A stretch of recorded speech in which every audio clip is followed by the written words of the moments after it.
semua orang percaya perlu memuridkan. Memuridkan itu apa sih?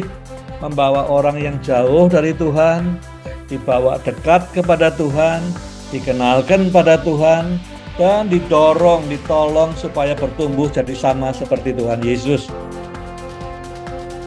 Nah, jadi pertanyaan Tuhan itu seperti pertanyaan seorang coach, menolong saudara untuk bisa cari tahu apa yang kau tidak tahu. Mungkin kau pikir kau tahu tapi tidak tahu. Tuhan ingin menunjukkan pada kita, leaders is good at listening. Pada saat dia mendengarkan, dia sesungguhnya ngangkat kembali pengharapannya dan sahabatnya Abraham.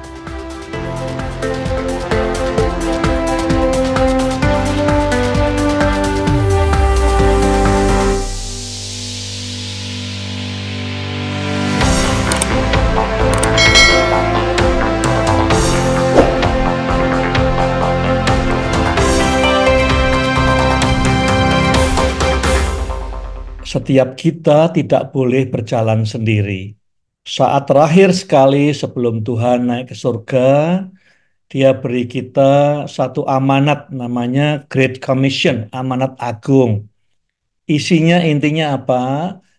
Bahwa kemanapun kita pergi, wherever you go, as you go, ke pasar, ke sekolah, ke kantor, ya, kemanapun kita pergi, muridkanlah orang. Nah, kalau Yesus minta apapun dari kita, sekali lagi tadi kalau Tuhan minta apapun bukan untuk kepentingannya Tuhan. Ya, Tuhan minta tadi kita belajar sunat bukan untuk kepentingannya Tuhan, tapi untuk kepentingannya Abraham. Ya, dan semua umat-umat Yahudi, umat manusia demi kesehatan. Demikian juga waktu Yesus minta kita untuk memuridkan orang, itu untuk kepentingan kita. Karena kalau kita jalan sendiri, kita akan mudah jatuh. Kalau kita punya murid, kita tidak pernah jalan sendiri kemanapun, kayak Yesus selalu bersama murid-muridnya kecuali pas dia mau sendiri dengan Bapaknya. Ya, selain dia sendiri dengan Bapaknya, selalu bersama dengan muridnya. Jadi kita terus akan dorong berasumsi bahwa semua saudara punya menti. Tidak peduli saudara sudah 30 tahun jadi Kristen atau baru 3 hari sekalipun, perintah Tuhan untuk memuridkan tetap sama. Semua orang percaya perlu memuridkan. Memuridkan itu apa sih? Membawa orang yang jauh dari Tuhan, dibawa dekat kepada Tuhan, dikenalkan pada Tuhan, dan didorong, ditolong supaya bertumbuh jadi sama seperti Tuhan Yesus. Topik yang mau saya sampaikan ini berasumsi bahwa saudara punya orang yang menjadi menti, orang yang untuknya sudah doakan, sudah ingin dia bertumbuh, entah anakmu sendiri, menantu, adik, ya, tetangga, keponakan, tapi ada orang lain yang saudara pimpin, entah lewat pemuritan, mentoring, atau apapun namanya. Nah, yang mau saya sampaikan ini, saya belajar dari pasal 18 ini, bagaimana Tuhan sebagai mentornya Abraham. Ya. Jadi namanya mentor itu harus ada interaksi yang reguler. Reguler artinya tidak harus tiap Selasa, bisa aja sebulan sekali, bisa aja berapa minggu sekali, tapi ada regular interaction. Ya.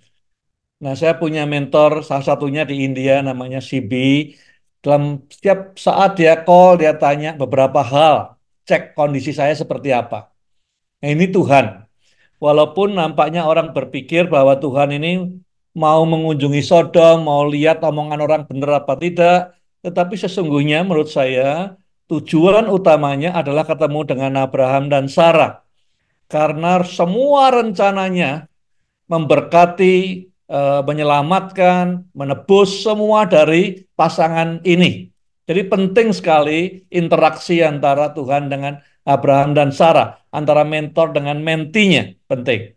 Ya, soal Sodom, ya itu add-on menurut saya. Ya, Tuhan ke sana untuk extend grace dan segala macam.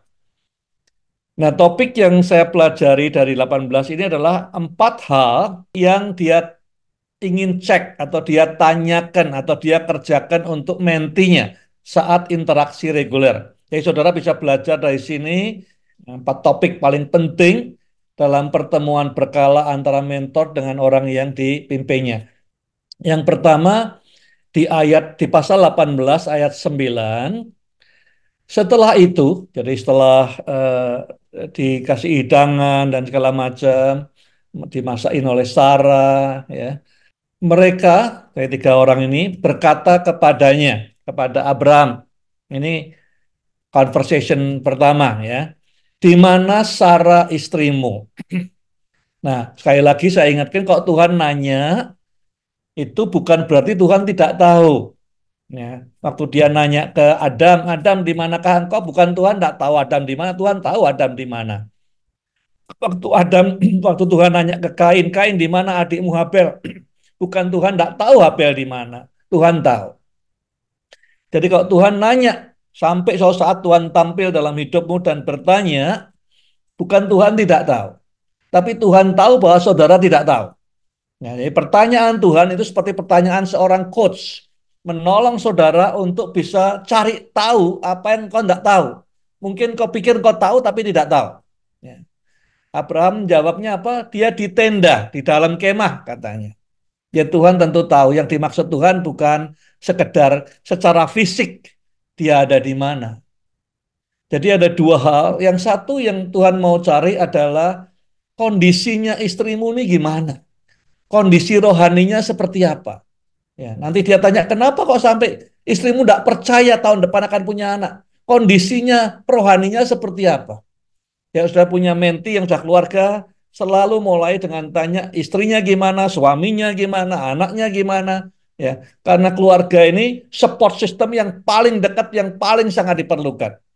Jadi tanyakan kondisi pasangannya, itu yang paling penting, kemudian anaknya dan orang sekitarnya seperti apa. Yang kedua yang Tuhan ingin ngecek adalah apakah hubungan Abraham dengan Sarah ini baik-baik saja. Ya. Apakah Abraham tahu kondisi istrinya apa tidak? Banyak orang tinggal bersama-sama, suami istri, ya, atau kakak adik, tapi tidak tahu kondisi yang tidak nangkep penderitaan pasangannya atau pergumulan pasangannya tidak nangkep. Ya. Jadi Tuhan ingin ngecek hubungan relationship-nya antara Abraham dengan Sarah ini apakah connect, lancar, ya, atau seperti Ishak dan Ribkah yang hubungannya tidak baik, ya, saling nyimpen rahasia dan segala macam. Jadi pertanyaan pertama mentor untuk mentinya adalah support system yang paling dekat, keluarga, hubungannya gimana, relationship dengan orang-orang terdekat bagaimana.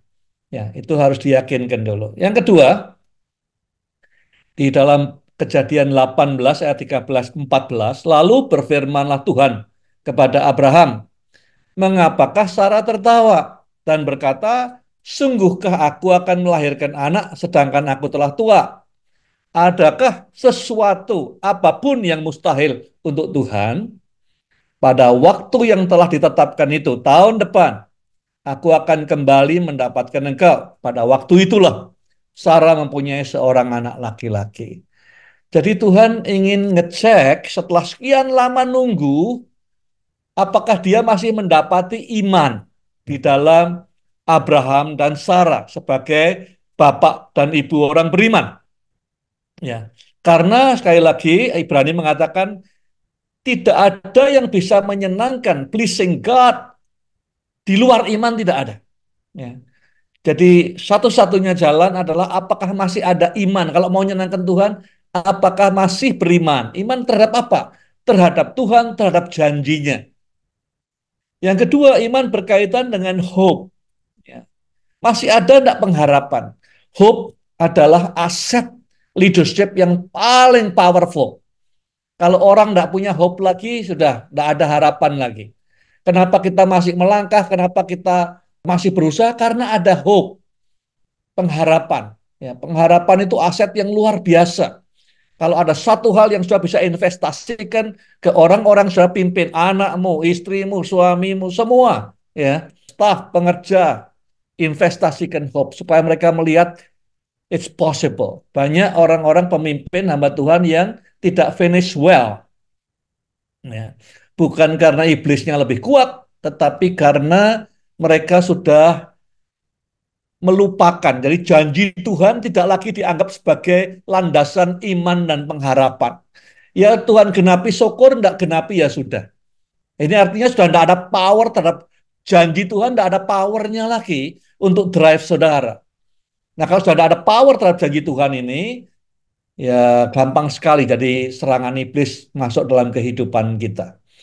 Jadi kalau saudara ngomong dengan menti, dengan anak saudara, dengan anak buah saudara, cek faith-nya terhadap janji Tuhan masih kuat apa tidak. Pengharapan untuk melihat masa depan yang lebih baik masih kuat apa tidak.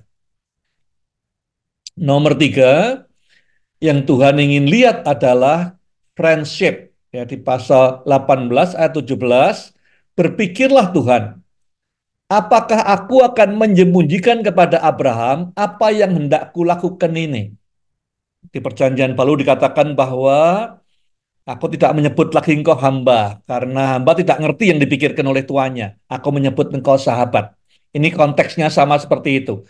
Tuhan reveal plan-nya, minta pendapatnya.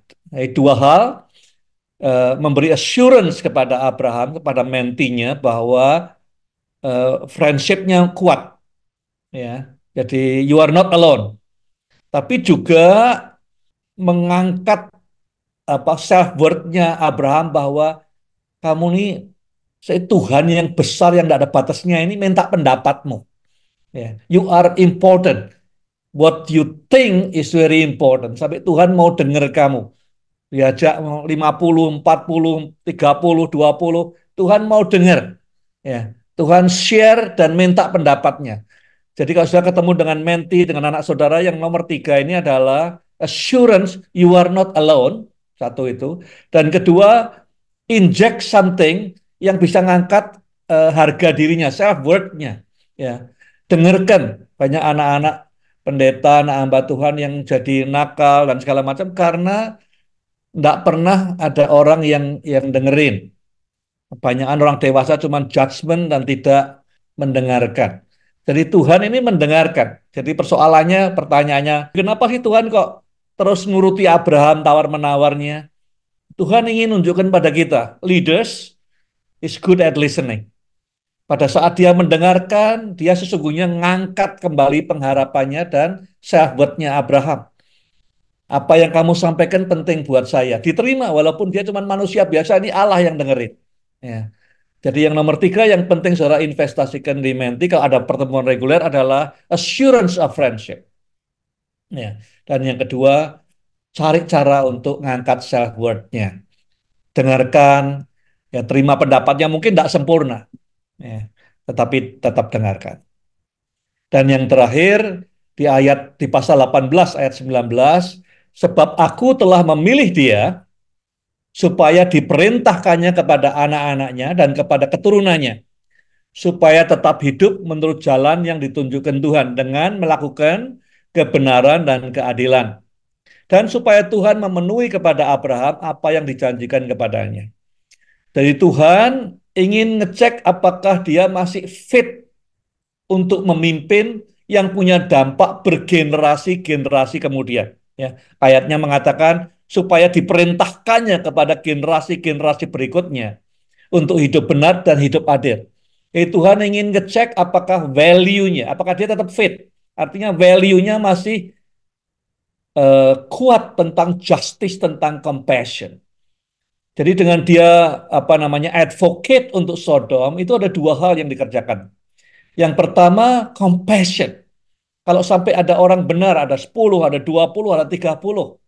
Kalau bisa Tuhan jangan sampai harus diberi kesempatan lagi lah Sodom dengan 10 orang ini atau 20 orang ini. Itu compassion. Masih ada enggak compassion di orang yang sudah bimbing? Ya. Kadang-kadang terjadi saudara sudah tidak punya compassion, saudara ingat ayat ini, saudara invest dalam dia, orang sudah bimbing untuk bercompassion, saudara kemudian dipulihkan compassionnya. Yang kedua, justice. Ya tadi, masa orang benar sama orang jahat dijadikan sama Tuhan, dia ngomong. Dan dia mikirkan apa namanya, apa yang mengesankan Tuhan adalah Abraham ber, beradvokate tidak hanya demi orang Sodom, tapi demi nama Tuhan. Dia bilang nanti orang bilang apa kalau Tuhan itu menyamakan orang benar dengan orang jahat jadi satu.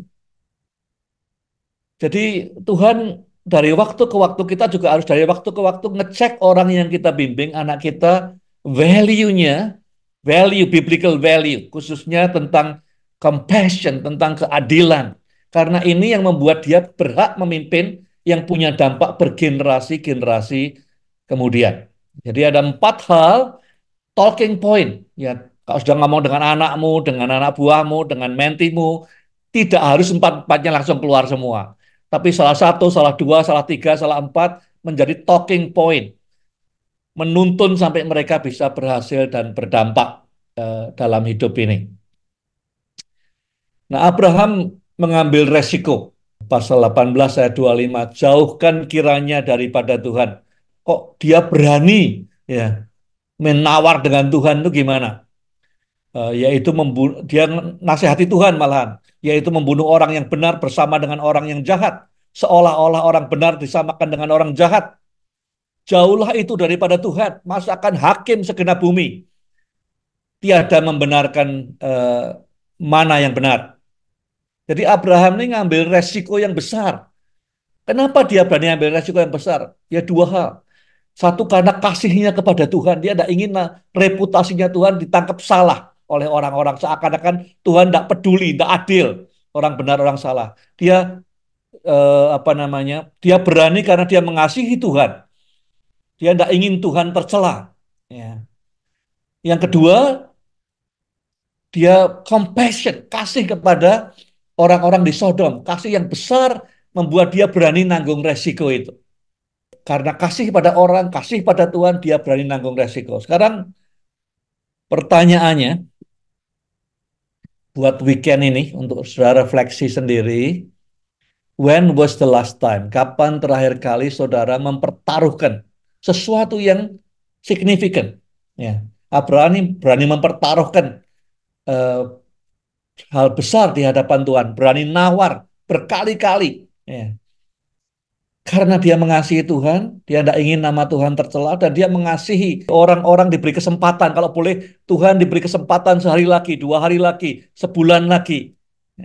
Kapan terakhir kali sudah mempertaruhkan sesuatu untuk keselamatan orang lain? Siapa orang itu? Bisa aja orang tuamu, bisa aja saudaramu, kakak adikmu, bisa aja relatif, bisa aja teman, sahabat. Ya. Kadang-kadang kita tidak berani pertaruhkan untuk keselamatan mereka. Kita berdoa tapi kita tidak mau ngomong karena takut mungkin hubungannya akan retak dan segala macam. Pertanyaan untuk refleksi saudara yang mungkin sedang mendoakan keselamatan orang-orang di sekitar saudara. Kapan terakhir kali saudara pertaruhkan sesuatu yang berharga untuk keselamatan mereka?